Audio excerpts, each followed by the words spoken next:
දැන් කෙල්ලෙකුත් නැති එකේ මම ආස්ක් අවුට් කරොත් මොකද කියන්නේ අම්මෝ මචං මොකද කරන්නේ කැමති වෙන්නේ නැහැ sorry to say තව පොඩ්ඩක් ලොකු වුණාම බලමු අනේ බෑ පොඩි ගාන දැන් මොංගල් වැඩි ඔය බෑ කියලා තමයි කියන්නේ මේ ගිනි ගන්නවා ඇති දැන් බහුවනේ මගෙන් මේ ප්‍රශ්නේ මම ආයෙ උඹගෙන් අහනවා මොකද්ද උඹ මෙයාගෙන් ආස්ක් අවුට් කරොත් මම ආස්ක් අවුට් ඔව් ඔයා මොකද කියන්නේ ඔයා මොකද කියන්නේ මම මේ සර ආස්ක් අවුට් කරනවා ඔයාගෙන් බෑ ඉතින් යාළුවා මගේ හොඳම යාළුවා යාළුවා හැම අවුලක් නෑ යාළුවා තමයි කොහොමද යාළුවා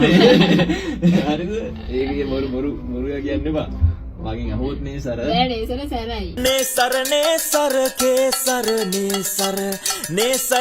සර කේසර නේ සර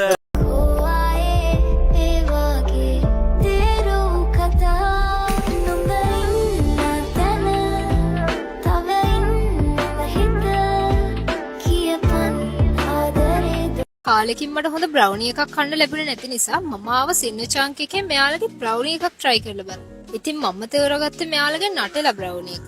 මේකේ ෆ්ලේවර් එකයි රසයි ඔක්කොම එක ගත්තම මේක ආයේ next level. ඒ විතරක් නෙවෙයි මේක රුපියල් 350ක් විතරයි වෙන්නේ. ඒ විතරක් නෙවෙයි මෙයාලගේ ෆ්ලේකි ආල්මන්ඩ්, ක්ලාසික්, කුකී ඩොග් ඕනම ෆ්ලේවර් එකකින් මෙයාලගෙන් බ්‍රවුනිස් ගන්න පුළුවන්.